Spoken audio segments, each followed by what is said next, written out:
Dans ce livre, qui a fasciné les esprits et les cœurs des gens du monde entier depuis des milliers d'années, que peut-il vraiment y avoir dans l'histoire d'un petit groupe de gens dans un coin poussiéreux du monde pour attirer autant l'attention? Qu'y a-t-il dans les mots de ces rouleaux pour réussir à unir une nation dispersée depuis plus de 3000 ans? L'Ancien Testament, particulièrement la Torah, les 5 premiers livres de la Bible, rapporte l'histoire de Dieu s'occupant de l'humanité et en particulier des fils d'Israël.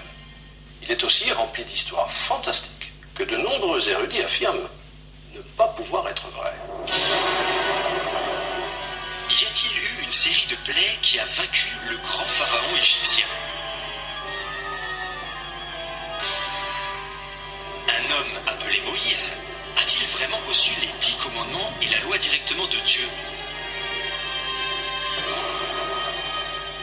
Ce même Moïse a-t-il pu ouvrir un chemin à travers la mer Rouge?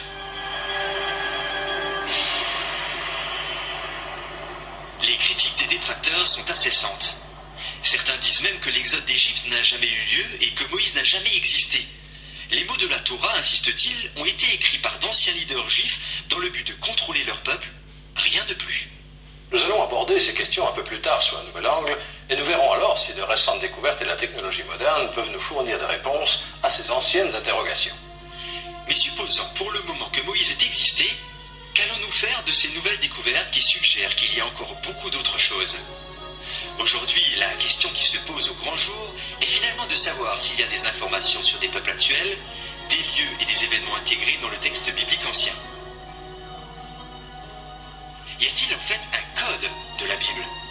Ce code contient-il des informations au sujet d'Hitler et de l'Holocauste? Sur le rétablissement d'Israël? La guerre des 6 jours?